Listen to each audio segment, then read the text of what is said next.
Did John Locke read any of their copious pamphlets? We don't know, but the similarities between Locke and the Levelers are unmistakable. Beginning with self-ownership, Locke develops an ingenious defense of private property. Just as we own our bodies, Locke says, so we own our labor. And when we use this labor to appropriate resources, we remove those resources from the common stock and acquire property rights in them.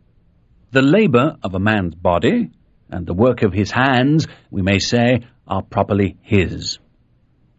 Whatsoever then he removes out of the state that nature hath provided and left it in, he hath mixed his labor with, and joined to it something that is his own, and thereby makes it his property.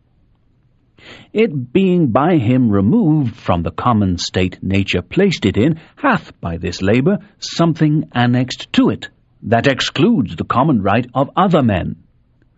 For this labor, being the unquestionable property of the laborer, no man but he can have a right to what that is once joined to, at least where there is enough and as good left in common for others. Human labor creates property in external goods. Locke illustrates this principle with an example. He that is nourished by the acorns he picked up under an oak, or the apples he gathered from the trees in the woods, has certainly appropriated them to himself. Nobody can deny but the nourishment is his. I ask then, when did they begin to be his? When he digested? Or when he eat? Or when he boiled? Or when he brought them home? Or when he picked them up? And 'tis plain, if the first gathering made them not his, nothing else could. That labor put a distinction between them and common. That added something to them more than nature, the common mother of all, had done. And so they became his private right. When a man gathers acorns in the wild, he mixes his labor with the acorns, and thereby becomes their owner. This acquisition of property, Locke emphasizes, doesn't require the consent of other people. Will anyone say he had no right to those acorns or apples he thus appropriated, because he had not the consent of all mankind to make them his? Was it a robbery thus to assume to himself what belonged to all in common? If such a consent as that was necessary, man had starved, notwithstanding the plenty God had given him.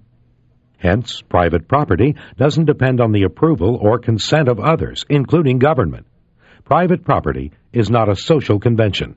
It is a natural right required for human survival. The condition of human life, which requires labor and materials to work on, necessarily introduces private possessions. In developing his case for private ownership, Locke inserts a limitation. God has provided the earth and its resources for all men to enjoy. Therefore, no person may deprive others by amassing more property than he can use for himself, for his family, or for barter.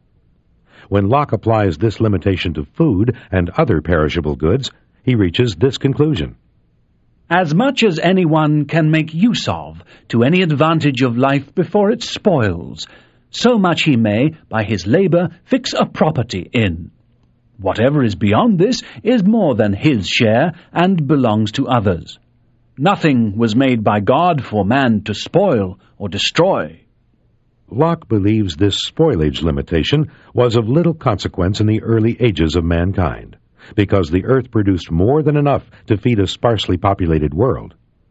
As the population increased, however, and as people settled in dense communities, some people might have tried to hoard more perishables than they could use. Fortunately, serious conflict was avoided when gold and silver came to be used as money, a medium of exchange. Gold and silver are imperishable. They neither spoil nor decay.